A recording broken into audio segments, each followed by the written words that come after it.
إن الحمد لله نحمده ونستعينه ونستغفره ونؤمن به ونتوكل عليه ونعوذ بالله من شرور أنفسنا ومن سيئات أعمالنا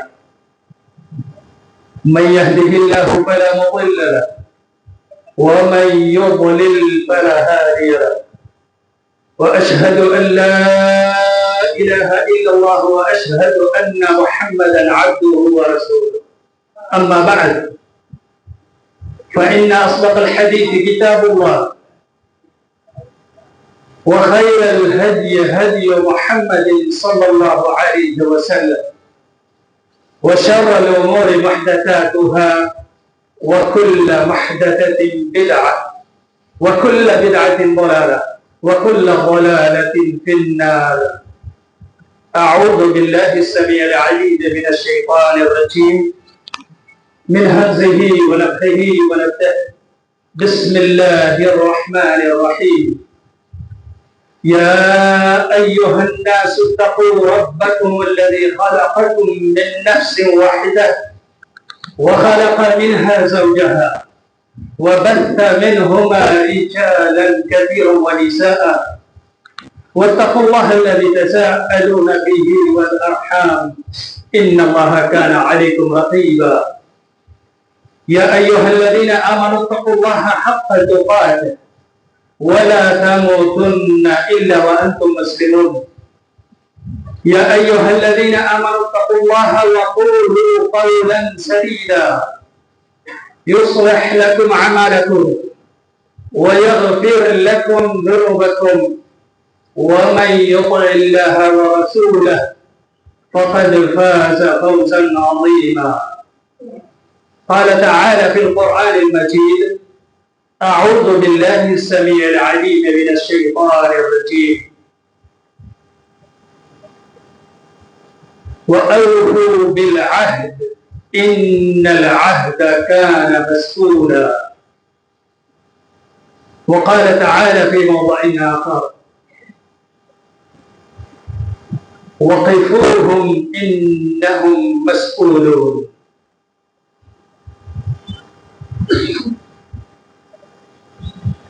محترم سامعین،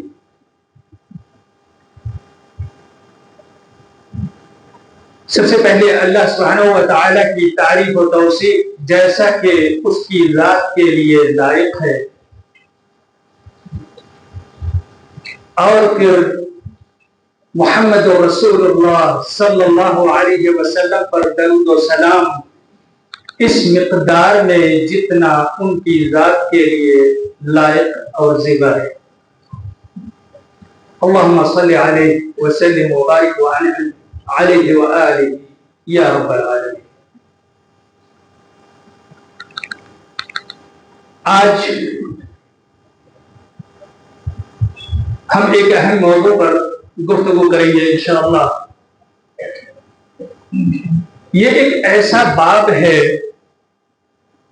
جو عام طور پر اس کی جانب توجہ کم جاتی ہے۔ ہمارے پاس عقیدہ ہے، توحید ہے، سنت ہے، بدعت سے اجتناب ہے، خرافات سے دوری ہے، لیکن کچھ تو ایسا ہے، کچھ خامیاں، کچھ گڑبڑیاں ایسی ہیں ہمارے اندر جن کا احساس کبھی کبھی ہوتا ہے۔ وہ ایسے ابواب ہیں جن کے بارے میں اللہ سبحانہ و تعالی نے بھی اپنی براءت ظاہر کی ہے کہ میں معاف نہیں کروں گا۔ یہ وہ شرک نہیں ہے۔ توحید والوں کی بات میں کہہ رہا ہوں، جن کے پاس عقیدہ ہے، توحید ہے، سنت ہے، ان کے اندر بھی اگر یہ چیزیں ہیں اللہ تعالیٰ نے برات ظاہر کی کہ اسے میں معاف نہیں کروں گا، اور کون کرے گا؟ ہمارا تو ایمان ہے اللہ سبحانہ و تعالیٰ غفور رحیم ہے، بڑا مہربان، نہایت رحم والا ہے۔ پھر ایسا کیا ہو گیا کہ ہم سے ان گناہوں سے چھٹکارا حاصل کرنا اللہ کے یہاں مشکل ہے۔ دراصل اللہ کے یہاں حقوق اور واجبات ہیں۔ زندگی نام ہے حقوق اور واجبات، اتھارٹی اور ریسپانسبلٹی۔ اتھارٹی بغیر رسپانسبلٹی کے نہیں آتی ہے۔ جب تک کسی کے اندر کوئی مسئولیت اور ذمہ داری اٹھانے کا اس کی صلاحیت اور قدرت نہ آ جائے، اسے کوئی اتھارٹی اللہ تعالیٰ نے نہیں دی ہے، کوئی ذمہ داری نہیں دی ہے۔ نماز روزے کی ذمہ داری ہزاروں مخلوقات اللہ سبحانہ و تعالیٰ نے پیدا کیے، لیکن انہیں نہیں دی۔ نماز روزے یا اسلام کو فالو کرنے، اسے ماننے، کتاب و سنت کی اتباع کی ذمہ داری اور کسی مخلوق کو نہیں دی۔ دو ہی مخلوق ہیں جن کے اندر ذمہ داری اٹھانے کی طاقت تھی، دل ہے، دماغ ہے، سوچنے سمجھنے کی صلاحیت ہے۔ جن اور انسان، انہی کو اللہ تعالیٰ نے اسلام کو ماننے کی ذمہ داری عطا کی۔ اگر ان دونوں میں سے بھی کچھ ایسے ہوں جو سوچنے سمجھنے کی صلاحیت نہیں رکھتے، تو انہیں بھی اس کی ذمہ داری ہے۔ کوئی مجنون ہے، دیوانہ، پاگل انسان تو ہے، لیکن اسے اللہ تعالیٰ نے اسلام کی پابندیوں سے آزاد قرار دیا، اس سے سوال نہیں کیا جائے گا۔ چھوٹا بچہ ہے جس کے سوچنے سمجھنے کی صلاحیت بہت محدود ہے، اللہ نے اسے بھی مستثنی قرار دیا۔ اس کا مطلب ہے کہ تکلیف کے لیے، ذمہ داری کے لیے، ذمہ داری کے احساس اور اس کو ادا کرنے کی صلاحیت ہونی چاہیے، تبھی اسے کچھ اتھارٹی ملتی ہے۔ اور وہ اتھارٹی کیا ہے؟ اللہ سبحانہ و تعالیٰ نے جنت کی شکل میں اسے عطا کر رکھی ہے۔ اِنَّا نَحْنُ نَرِثُ الْأَرْضَ، زمین کی بھی اور تِلْكَ الْجَنَّةُ الَّتِي نُورِثُ، جنت کی بھی، دونوں کی وراثت کسے اللہ نے دی ہے؟ وہی جس کے اندر ذمہ داری کا احساس بھی ہے اور اسے ادا بھی کرتا ہے، تو اسے یہ اتھارٹی ہے جنت کے دروازے کھولے اور اس میں داخل ہو جائے۔ بس ایک چابی، ایک کنجی، اللہ کے رسول صلی اللہ علیہ وسلم نے فرمایا، ایھا الناس قولوا لا الہ الا اللہ، لا الہ الا اللہ، یہ جنت کی کنجی، کہو جنت میں داخل ہو جاؤ۔ یہ کون سی چیز ہے؟ ابو جہل کو پتا تھا، اور اسی لیے اس نے آناکانی کی بڑی جلدی قبول نہیں کیا، کیونکہ لا الہ الا اللہ اس کو کہہ لینا ایک ایگریمنٹ پر سائن کرنا تھا، ایگریمنٹ، عقد پر سائن کرنا تھا۔ جس نے کہہ دیا لا الہ الا اللہ، اب وہ حرکت نہیں کر سکتا مگر جہاں اللہ سبحانہ و تعالیٰ اسے حکم دیتا ہے، بول نہیں سکتا الا یہ کہ جہاں اللہ سبحانہ و تعالیٰ بولنے کا حکم دے، اور جو بولنے کا کہے۔ سن نہیں سکتا الا یہ کہ وہ اللہ تبارک و تعالیٰ اس سے سننے کے لیے کہے۔ اس کی زندگی میں کچھ بھی رنگ نہیں ہو سکتا سوائے اس رنگ کے جس رنگ کو رب العالمین پسند کرتا ہے۔ صبغۃ اللہ ومن احسن من اللہ صبغہ، رنگین بنتے ہو، رنگینی تمہیں پسند ہے، اللہ کے رنگ سے زیادہ بہتر رنگ تمہیں کہاں ملے گا؟ صبغۃ اللہ، اللہ کے رنگ میں رنگ جاؤ۔ اللہ کا رنگ کیا ہی پیارا ہے۔ حدیث قدسی میں اللہ سبحانہ و تعالیٰ نے فرمایا کہ جب میرا بندہ میرے مطابق چلنے لگتا ہے، میں اس کا ہاتھ بن جاتا ہوں، اس سے پکڑتا ہے۔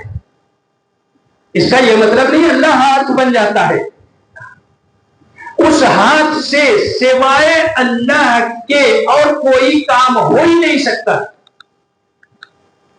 اس ہاتھ سے وہی کام ہوگا جو اللہ چاہتا ہے، اس کی آنکھوں سے وہی کام ہوگا جو اللہ چاہتا ہے، اس کی زبان سے وہی کام ہوگا جو اللہ چاہتا ہے۔ یہی وہ بندہ ہے جس کو اللہ تبارک و تعالیٰ نے جنت مکین بتایا ہے۔ وہ عقد کیا ہے؟ جب لا الہ الا اللہ کہہ دیا تو عقد ہو گیا۔ اس عقد میں کئی چیزیں ہیں۔ عقد کہتے کس کو ہے؟ دراصل یہ عربی کا لفظ ہے۔ یہاں یہ بات واضح ہو جائے، اللہ کے حقوق اور بندوں کے حقوق۔ بندوں کے جو حقوق ہیں وہ اللہ تعالیٰ معاف نہیں کرتا۔ اللہ سبحانہ و تعالیٰ غفور و رحیم ہے، وہ اپنے حق کے لیے روزے، نماز میں، حج، زکات میں، ان چیزوں میں کوئی آگے پیچھے کچھ کمی زیادتی ہو جائے، اللہ چاہے تو بخش دے، چاہے تو اس کے لیے سزا دے، سزا پوری ہونے کے بعد وہ جہنم سے نکلے گا۔ اللہ غفور رحیم ہے، اسے بخش دے، یہ اس کے ہاتھ میں۔ لیکن اگر دوسرے کا حق ہے، میں نے آپ سے 100 روپے لیے، کھا کے بیٹھ گیا، واپس نہیں کر رہا ہوں، چاہے وہ فزیکل ہو، حسی ہو جو دیکھنے میں آئے، یا معنوی ہو، جیسے کسی نے کسی کو گالی دے دی۔ گالی نظر میں آنے والی چیز نہیں ہے، کسی کو تکلیف دے دینا۔ پیسے وہ نظر آتے، پیسے لے کے کھا جانا۔ تو یہ دونوں طرح کے جو بھی حقوق بندوں کے ہیں، میں نے اگر آپ سے 100 روپے لیے، اللہ نے مجھے معاف کر دیا، چاہو نہیں دینا ہے نہ دو، کوئی بات نہیں، میں نے تمہیں معاف کر دیا۔ آپ کے ساتھ ظلم ہوا یا نہیں؟ جس نے پیسے دیے اس کے ساتھ اللہ نے ظلم کیا، اس کا پیسہ میں کھا گیا اور اللہ نے مجھے معاف کر دیا، اس کے ساتھ ظلم ہوا۔ وَأَنَّ اللَّهَ لَيْسَ بِظَلَّامٍ لِلْعَبِيدِ، اللہ تعالیٰ اپنے بندوں پر ظالم تو نہیں ہو سکتا، اللہ ظالم نہیں ہے، اس لیے وہ نہیں معاف کرے گا، بندوں کا حق نہیں معاف کرے گا۔ کسی کو میں نے گالی دے دی، جب تک وہ معاف نہ کر دے اللہ کیسے معاف کرے گا؟ پیسے کا مسئلہ ہے تو ہو سکتا ہے اللہ تعالیٰ مجھ پر زیادہ ترس کھائے، قیامت کے دن شفقت ہو جائے اور مجھے اللہ تعالیٰ معاف کر دے، اور مجھ سے جو دینا تھا وہ اپنی طرف سے اسے دے کے اسے راضی کر لے گا۔ لیکن اگر میں نے کسی کو اذیت پہنچائی، تکلیف دی، یہ کیسے معاف کرے گا؟ اللہ کہ وہ شخص مجھے معاف کرے۔ بڑا دردناک منظر ہے، اللہ تبارک و تعالیٰ نے قیامت کے دن محشر کے میدان میں وہاں کی تصویر کھینچی ہے۔ وَقِفُوهُمْ إِنَّهُمْ مَسْئُولُونَ، چاہے وہ جنت کا فیصلہ ہو چکا ہو، جنت کی طرف جا رہے ہوں، یا جہنم کا فیصلہ ہو، جہنم کی طرف جا رہے ہوں، اللہ تبارک و تعالیٰ کا حکم ہوگا وَقِفُوهُمْ، روکو انہیں، روک لیا جائے گا، اور روکنے کے بعد وہاں ان سے سوال کیا جائے گا۔ وَقِفُوهُمْ إِنَّهُمْ مَسْئُولُونَ، انہیں سوال کیا جائے گا، ان سے پوچھا جائے گا کہ انہوں نے دوسرے کو کیوں تکلیف دی، دوسرے کا مال ناحق طریقے سے کیوں کھایا، دوسروں کے حقوق لے کر کیوں بیٹھ گئے، یہ ان سے سوال کیا جائے گا۔ یہ ایگریمنٹ جو ہوتا ہے اللہ تبارک و تعالیٰ کے ساتھ، یہ عہد کہلاتا ہے۔ حضرت عبداللہ ابن عباس رضی اللہ تعالیٰ عنہ فرماتے ہیں 3 قسم کی چیزیں ہیں۔ اللہ تعالیٰ نے فرمایا وَأَوْفُوا بِعَهْدِ اللَّهِ، وَأَوْفُوا بِعَهْدِ اللَّهِ، اللہ تعالیٰ نے فرمایا کہ اللہ کے عہد کو، اللہ کے ایگریمنٹ کو مکمل کرو، پورا کرو، ایگریمنٹ کو توڑنا نہیں۔ اگر آپ نے کسی کمپنی میں ایگریمنٹ کیا ہے اور توڑ دیا تو آپ کے جتنے بھی حقوق بنتے تھے، چاہے وہ بونس ہو، سیلری ہو، بہت ساری چیزیں آپ کی چھوٹ جاتی ہیں۔ اگر آپ نے اللہ کے ساتھ اس کے ایگریمنٹ کو توڑ دیا تو پھر آپ کو کوئی فائدہ نہیں ہوگا، اور جو کچھ آپ نے محنت کی ہوگی وہ محنت کی رائے گاہ چلی جائے گی۔ اس آیت کی تفسیر میں حضرت عبداللہ بن عباس رضی اللہ تعالیٰ عنہ فرماتے ہیں اللہ کا عہد جو ہے، ایگریمنٹ 3 چیزوں پر ہے۔ اللہ کا ایگریمنٹ ایک الگ چیز ہے، لیکن اللہ کے ساتھ جو ہوتا ہے وہ عہد ہوتا ہے۔ عہد کا مطلب ایک طرفہ کچھ واجبات نافذ کر دینا. میرے بندو تمہیں یہ کام کرنا ہے، یہ کرنا ہے، یہ کرنا، یہ نہیں کرنا، یہ نہیں کرنا، یہ کرنا تو ضروری ہے. 3 چیزیں ہیں. الفرائض، جو اللہ نے واجب کیا ہے، یہ کام کرنا واجب ہے. قرآن میں جو بھی فرائض ہیں، واجبات ہیں، یہ ایک چیز ہوئی اللہ تعالیٰ کے عہد میں، اس کے ایگریمنٹ، اس کو پورا کرنا ہے. نمبر 2، اللہ تبارک و تعالیٰ کے حلال کردہ چیزوں کو حلال جاننا. نمبر 3، اس کے محرمات کو، جو اس نے حرام کیا ہے، اسے حرام سمجھنا. تو یہ 3 چیزیں ہیں، اللہ کے واجبات، اللہ کے حلال، اللہ کے حرام. یہ ان 3 چیزوں کو مان لو اور اس کو اپنے لیے دستور زندگی بنا لو. حقوق کیا ہے؟ کسی سے پیسے لے لینا، مال ہو یا کوئی اور جائیداد ہو، پراپرٹی ہو، کسی بھی طریقے سے. اللہ تبارک و تعالیٰ نے کہا یا ایھا الذین آمنوا لا تأکلوا اموال الناس بینکم بالباطل، دوسروں کے مال ناحق طریقے سے نہ کھاؤ. یہ ایک چیز ہے. عقد میں، ایگریمنٹ میں 2 لوگ ہوتے ہیں، ایک طرف ایک انسان ہوتا ہے، دوسری طرف دوسرا انسان ہوتا ہے، اور دونوں کی منفعت اس میں ہوتی ہے، دونوں کی رضامندی ہوتی ہے، اور دونوں کا اس میں سائن ہوتا ہے. دونوں کی منفعت ہوتی ہے. اس کے انواع و اقسام ہیں، ان میں سے ایک قسم ہے مالیات. مالیات میں اللہ تبارک و تعالیٰ نے کیا کہا؟ مالیات کے بارے میں کہا کہ تم ایک دوسرے کا مال ناحق طریقے سے نہ کھاؤ. اگر کسی سے کچھ پیسے، زمین، پراپرٹی کا کچھ حصہ، کچھ بھی لینے میں کوئی کامیاب ہو جاتا ہے تو وہ خوش ہوتا ہے، وہ سوچتا ہے میں بڑا چالو انسان ہوں، میں بہت بڑا شاطر ہوں، میں تو کامیاب ہو گیا، فلانے کو میں نے ٹوپی پہنا دی اور میں جیت گیا. کبھی کبھی وہ حکومت کا بھی سہارا لیتے ہیں. وہ تدلو بہا الی الحکام، حاکموں کے پاس کورٹ کچہریوں میں چلے جاتے ہو، وہاں سے بھی ڈیسیجن لے کے آ جاتے ہو، اس کے بعد بھی وہ حلال نہیں ہے تمہارے لیے. لا تأکلوا اموالکم بینکم بالباطل. اور آگے اللہ تعالیٰ نے کہا ایسے تو جو کچھ ہے یہ تو باطل ہے ہی ہے، لیکن اگر غلط طریقے سے کورٹ کچہریوں سے تم نے ڈیسیجن بھی لے لیا، فیصلے بھی کروا لیے، اس کے بعد بھی وہ حرام ہے تو وہ حرام ہی رہے گا. مالیات وہ چیز ہے. اسی طرح اور جو دوسرے حقوق ہیں، تو حقوق کو اللہ تبارک و تعالیٰ جو بندوں کے ہیں وہ معاف نہیں کرے گا. اور یہ ایک بڑی خلش ہے، اور معاشرے کے اندر جو انتشار کا سبب ہے وہ اس ایگریمنٹ میں. اب اس ایگریمنٹ کو تھوڑی سی وضاحت کے ساتھ ہم جاننا چاہیں گے. عقد کہتے ہیں ایگریمنٹ کو، ربط اور گرہ باندھنا، یا کسی قول کو مؤکد طریقے سے بالحزم، ہاں ہم دونوں نے یہ بات کی تو یہ بات پکی ہو گئی، اس کو کہتے ہیں عقد کرنا. ضروری نہیں ہے لکھنا اور سائن کرنا. 2 لوگوں کی آپس میں بات ہو گئی، پکی اتفاق. 2 لوگ ہونے چاہیے، دونوں شرعاً معتبر، بالغ ہونے چاہیے، چھوٹے بچے نہیں، عاقل ہونے چاہیے، پاگل اور دیوانے نہیں. اور پھر جس چیز کے بارے میں اتفاق ہو رہا ہے اس چیز کا حلال ہونا ضروری ہے. جیسے عقد بیع ہوتا ہے، خرید و فروخت، تو وہ بھی ایک ایگریمنٹ ہے. میں اتنا پیسہ دے رہا ہوں، وہ کہتا ہے ہاں میں راضی ہوں، اس سے لے لو. اب وہ جو چیز بیچی جا رہی ہے وہ ہے حرام، شراب. کیا یہ عقد جائز ہوگا؟ نہیں، یہ عقد جائز نہیں ہے، یہ جائز عقد نہیں ہے. 2 لوگ ہونے چاہیے شرعاً معتبر، جو چیز ہوگی وہ بھی حلال ہونی چاہیے، طریقہ شرعیہ ہونا چاہیے، کیونکہ یہاں شریعت کی بات ہو رہی ہے. اور طریقہ شرعیہ کیا ہے؟ خیار مجلس کے ساتھ جب تک مجلس میں ہے یہ خیار باقی ہے، اور اس کے بعد یہ عقد جو ہے بالکل پکا ہو جاتا ہے. اس کے بعد اللہ تبارک و تعالیٰ کہتا ہے یا ایھا الذین آمنوا اوفوا بالعقود. میرا عہد تو تمہیں پورا کرنا ہی ہے، لیکن آپس میں جو تم ایک دوسرے کے ساتھ عقد کرتے ہو، ایگریمنٹ کرتے ہو، اس کو پابندی سے تمہیں ادا کرنا ہے.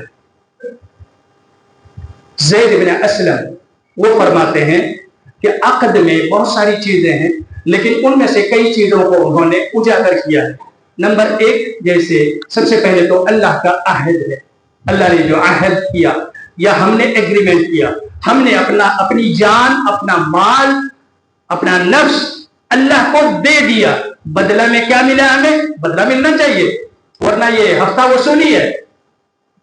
اگر بغیر رضامندی کے ہے تو یہ ہفتہ وصولی ہے، اور اگر رضامندی سے ہے تب بھی جب تک معاوضہ نہیں ہے، دونوں طرف سے فائدہ نہیں ہے، وہ صحیح ایگریمنٹ ہے.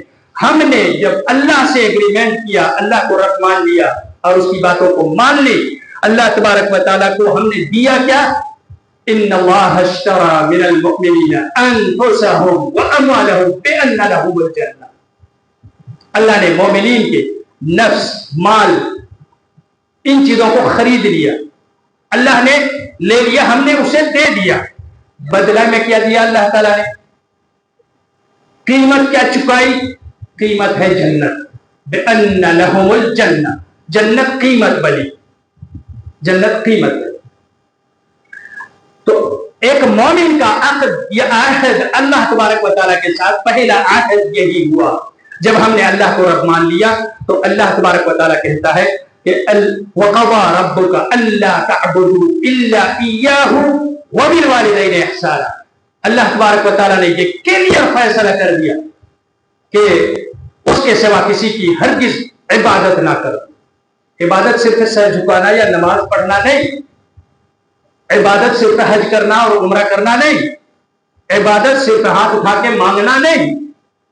پوری زندگی میں ہر وہ چیز جو اعمال مقصودہ ہیں، نیکیوں کے ارادے سے کی جائے، ہر وہ چیز، ہر وہ حرکت، ہر وہ بات، ہر وہ کام جو اللہ کے سامنے نیکی ملے گی اس ارادے سے کیا جائے، وہ عبادت ہے، وہ عبادت ہے. اور اس عبادت کو اللہ کے سوا کسی کے لیے نہیں کرنا. ایسا کپڑا پہنوں گا تو لوگ کیا کہیں گے؟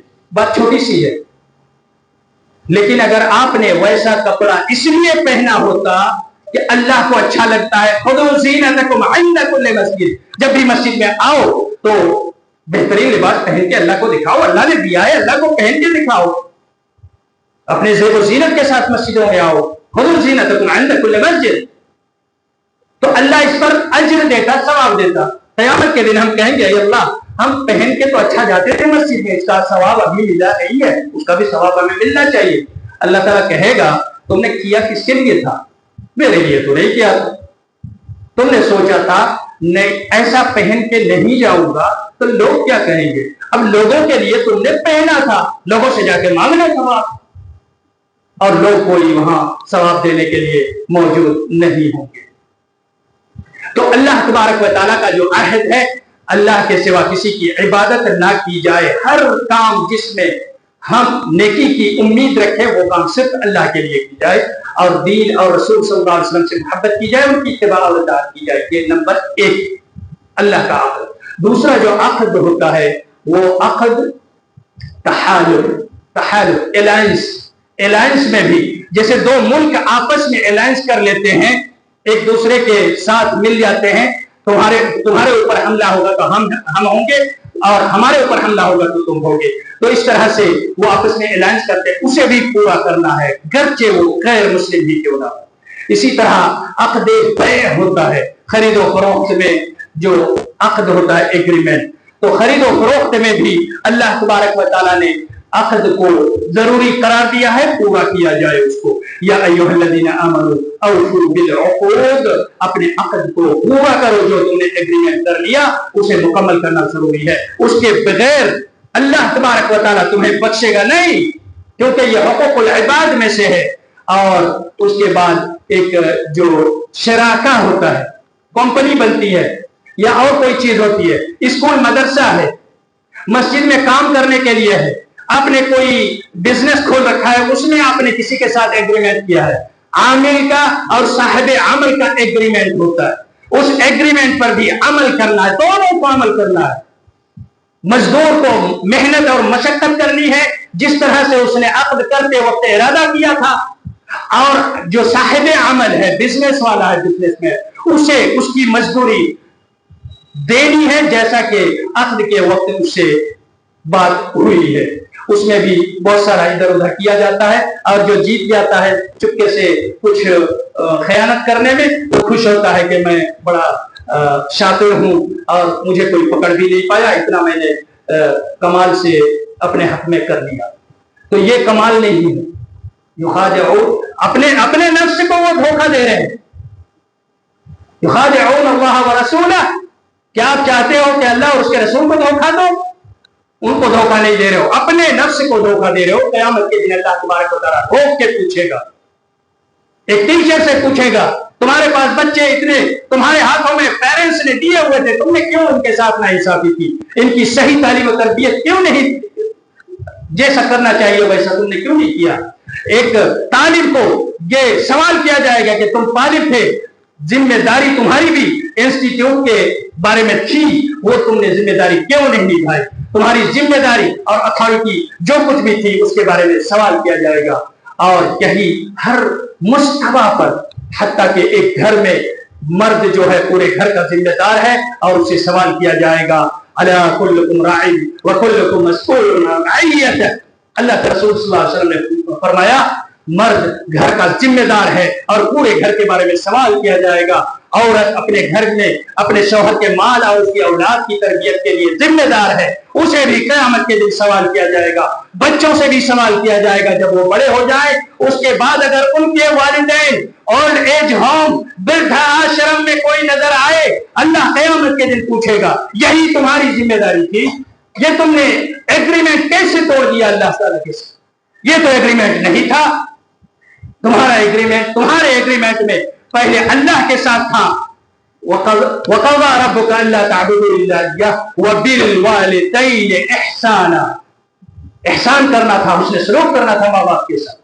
بھاری بن گئے، بوڑھے ہو گئے، کمانے کے لائق نہیں رہے تو تمہارے اوپر بوجھ بن گئے، تم انہیں اولڈ ایج ہوم میں رکھ کے آگے، ایسے کیسے ہو سکتا ہے؟ تم نے توڑا ہے میرا ایگریمنٹ، تو قیامت کے دن پھر اس کے لیے کوئی معاوضہ طلب کرنے کا ہمارے پاس کوئی منہ ہی نہیں ہوگا کہ ہم اللہ سے معاوضہ طلب کریں، کیونکہ اس ایگریمنٹ کو ہم نے توڑا۔ اور ایک اہم ترین جو عقد ہے وہ ہے عقد نکاح۔ عقد نکاح یہ ایک ایسا مسئلہ ہے جس میں تھوڑی سی تفصیل کی ضرورت ہے، لیکن وقت نہیں ہے، چند سیکنڈ میں اس پر کچھ کہوں گا۔ عقد نکاح ایک ایسا مسئلہ ہے، اس ایگریمنٹ کی وجہ سے ہمارا پورا معاشرہ جلا بھنا ہوا ہے، ہر گھر میں کچھ نہ کچھ کریش ہے، ہر گھر میں لڑائیاں ہیں، یہ ایگریمنٹ ہے میرے بھائی۔ اور ایگریمنٹ کو جب تک ایک انسان سمجھ نہ سکے کہ ایگریمنٹ کیا ہوتا ہے، اسے نکاح کرنے کا کوئی حق نہیں ہے، نہیں کر سکتا ہے وہ، اسے اپنی رسپانسبلٹی لینی ہوگی، تب اسے اتھارٹی ملے گی۔ ایک مرد سمجھتا ہے کہ میں اس عورت کا مالک بن گیا، اب میں اپنی اتھارٹی کا استعمال کر سکتا ہوں، کسی بھی کام کے لیے اسے مجبور کر سکتا ہوں، نہ مانے تو اسے میں طلاق دے سکتا ہوں، اتھارٹیاں خود جانتا ہے وہ، لیکن وہ ذمہ داری رسپانسبلٹی بھول جاتا ہے، جس کی وجہ سے یہ کلیش پیدا ہوا کیونکہ اس نے ایگریمنٹ توڑا ہے۔ جب وہ ایگریمنٹ کرتا ہے، عقد نکاح کا ایگریمنٹ، اور لوگوں کی طرح 7 جنوں کا رشتہ ہمارے اسلام میں نہیں ہوتا ہے، کیونکہ جنہ اور ہوتے ہی نہیں ہے، ہمارے یہاں ایگریمنٹ ہوتا ہے، اسلام میں ایگریمنٹ ہوتا ہے، نکاح ایک ایگریمنٹ ہے، دونوں طرف سے راضی خوشی ہونے چاہیے، مہر ہونا چاہیے، ولی ہونا چاہیے، ولی کا تنقل ہونا چاہیے، باپ ولی تھا لڑکی کا، اس لیے اب سے وہ شوہر ولی بن جائے گا، یہ نقل ملکیہ ہے۔ اب وہ لڑکا، جی ہاں، تو جب اس سے پوچھا جاتا ہے کیا تمہیں قبول ہے، وہ کہتا ہے قبول ہے، قبول ہے، قبول ہے۔ بیشتر میں کئی شادیوں میں شریک ہوا، وہاں میں نے جب سوال کیا تو انہیں نہیں پتا، دلہا سے میں پوچھتا ہوں اچھا تم نے ابھی تم نے قبول کیا، کیا قبول کیا؟ نہیں بتاتا ہے، نہیں پتا ہے اسے۔ بیشتر لوگوں کو نہیں پتا ہوتا کہ کیا قبول کیا، بس ایک ٹرینڈ ہے، ہم نے دیکھا ہے دلہا اسے جب پوچھتے ہیں، قاضی صاحب پوچھتے ہیں کہ تم نے قبول کیا تو قبول ہے، قبول ہے، قبول ہے کہہ دیتا ہے، بس نکاح ہو گیا، ایسے قبول ہے کہتا ہے، میں نے بھی کہہ دیا، لیکن کیا قبول کیا نہیں پتا ہے۔ یہ ایگریمنٹ ہے، ایگریمنٹ ہے، ایجاب اور قبول ہے، ایجاب ایک طرف سے ہوتا ہے اور دوسری طرف سے قبول ہوتا ہے، اور ایجاب و قبول کے ساتھ وہ لڑکی کے ولی کا ہونا ضروری ہوتا ہے، جو وہ قبول کرتا ہے 5 چیزیں قبول کرتا ہے۔ نمبر 1 وہ یہ قبول کر رہا ہوتا ہے ایگریمنٹ ہے، اور اس مجلس میں جب وہ قبول کرتا ہے تو اس وقت شارٹ میں کہتا ہے کہ یہ قبول ہے، لیکن وہ قبول کر رہا ہوتا ہے کہ آج کے بعد اس لڑکی کا ولی، اس کی ولایت میں قبول کرتا ہوں۔ باپ ولی تھا، آج سے میں اس کی ولایت قبول کرتا ہوں۔ دنیا کے اندر کبھی بھی کوئی مصیبت آئے، کوئی فتنہ فساد ہو، کسی بھی طرح کی ذمہ داری ہو، باپ کی ضرورت نہیں ہے، آج سے میں اس کا ذمہ دار ہوں، یہ ذمہ داری میں نے قبول کیا۔ دوسری ذمہ داری، آج کے بعد اس کے کھانے پینے، نان نفقہ روٹی، نان نفقہ اور سکنا، روٹی کپڑا اور مکان، یہ 3 چیزیں، ملکیہ اور روٹی کپڑا مکان، یہ 3 چیزیں، 4 چیزیں ہو گئی، اور ایک عزت و اعراض۔ اس کا ولی بن گیا، اس کے کھانے پینے کا ذمہ دار ہو گیا، پورے اخراجات کا ذمہ دار ہو گیا، بیمار ہو جائے تو علاج کا ذمہ دار ہو گیا، سفر کرے ٹریول کرے تو اس کے اخراجات وہ اٹھائے گا، جو کچھ بھی اخراجات ہیں اسے وہ اخراجات اٹھانے ہوں گے، کیونکہ اس نے قبول کیا ہے قاضی کے سامنے اور اس کے باپ کے ہاتھ سے لے کے آیا ہے۔ نمبر 3 اسے کھانا پینا دینا ہے، اور کھانا پینا کہاں جا رہی ہے کہاں آ رہی ہے اس کا خیال بھی رکھنا ہے، غلط جگہوں میں نہ جانے پائے۔ باپ رہتا تو روکتا، باپ کے گھر سے لے کے آیا ہے، کہاں جا رہی ہے اس پر نظر بھی رکھنی ہے، صرف خرچ دینا نہیں ہے بلکہ نظر بھی رکھنی ہے، ذمہ داری بھی ادا کرنی ہے، کہاں جا رہی ہے، غلط جگہ جا رہی ہے صحیح جگہ جا رہی ہے، کسی درس میں حاضری کے لیے جا رہی ہے، کہیں تعلیم حاصل کرنے یا مسجد میں پروگرام ہے اس میں جا رہی ہے، یا کہیں اور جا رہی ہے، اس پر بھی نظر رکھنی ہے، یہ ذمہ داری بھی ہے۔ اس کے بعد اس کے پہننے اڑھنے کا پورا ذمہ دار، پہننے اڑھنے میں کون سے کپڑے پہن رہی ہے، کیا اس کے لیے صحیح ہے کیا غلط ہے، کہیں باریک کپڑے تو نہیں پہن رہی ہے، چھوٹے کپڑے تو نہیں پہن رہی ہے، غلط طریقے کے کپڑے تو نہیں پہن رہی ہے، یہ بھی دیکھنا ہے، صرف دینا نہیں ہے بلکہ اس پر نظر بھی رکھنی ہے۔ ذمہ داری ہے، احساس ذمہ داری ہے، اس کے بغیر جنت کا دعویٰ کوئی نہیں کر سکتا، نہ ہی اللہ تبارک و تعالیٰ کے یہاں کوئی خیر کی امید کر سکتا ہے۔ اس کے بعد اس کی اور بھی کئی حقوق ہیں، ان حقوق کو وہ قبول کرتا ہے، اور اس کی پتہ ہی نہیں ہے، اس کو قبول کر کے وہ لے کے آ جاتا ہے۔ اب جب لے آتا ہے وہ دیکھتا ہے یہ بھی دینا پڑ رہا ہے، یہ بھی دینا پڑ رہا ہے، یہ بھی دینا پڑ رہا ہے، اس وقت وہ دل بلا اٹھتا ہے اور گھر میں کریش شروع کر دیتا ہے۔ شادی سے پہلے اسے سکھایا جائے ذمہ داری کیا ہے، اور اس کے بعد ہی اسے اتھارٹی ملے گی۔ یہی حال بیوی کا بھی ہے۔ بیوی اگر یہ سوچتی ہے میں پیدا ہوئی باپ کے گھر اور میری ذمہ داری دوسروں کے یہاں چلی جائے گی، پھر مجھے تو پالنا دوسرے کو ہی ہے، میں کیوں کروں، تو یہ نہیں چلے گا۔ بیوی کو بھی سمجھنا پڑے گا، جاننا پڑے گا کہ عقد جو اس نے کیا، ایگریمنٹ جو اس نے کیا، تو اس میں اس پر کیا ذمہ داری عائد ہوتی ہے، اور اس کی اتھارٹی کیا کیا بنتی ہے۔ ان چیزوں کو جب تک نہ جانے ایک گھر کامیاب نہیں ہو سکتا، اور انہی ذمہ داریوں کے بعد ہی ایک معاشرہ پاک صاف بنتا ہے۔ اسی لیے اللہ تعالیٰ نے کہا یا ایھا الذین آمنوا اوفوا بالعقود، اے ایمان والو اپنے ایگریمنٹ کو مکمل طریقے سے پورا کرو، اللہ کے ساتھ بھی بندوں کے ساتھ کرو گے وہ بھی اللہ ہی کے حق میں جائے گا، تم بھی ٹھیک ہو جاؤ گے، اصلاح الفرد، لوگوں کی بھی اصلاح ہو جائے گی، مجتمع کی بھی اصلاح ہو جائے گی، اور کوئی امت کی اصلاح ہو جائے گی۔ اگر یہ افراتفری ختم ہو جائے، یہ چیز لوگوں میں جاگرکتا اور بیداری آ جائے، تو یقیناً ہم کامیاب مسلم ہوں گے، ہمارے اخلاق سدھر جائیں گے، سماج اور سوسائٹی بھی سدھر جائے گی۔ اللہ تبارک و تعالی ہمیں اپنے ایگریمنٹ کو سمجھنے کی توفیق عطا فرمائے، اور اس کو سمجھ کر ذمہ دار بننے کی توفیق عطا فرمائے، اور اس سے زیادہ ان ذمہ داریوں کو ادا کرنے کی صلاحیت، طاقت اور قوت عطا فرمائے، اور ہمیں اپنے سے قریب کر لے۔ سب سے پہلے اس کا ایگریمنٹ ہم پورا کریں، پھر اللہ سبحانہ و تعالیٰ کے بعد اس کے بندوں کے ایگریمنٹ کو پورا کریں، اس کی توفیق عطا فرمائے۔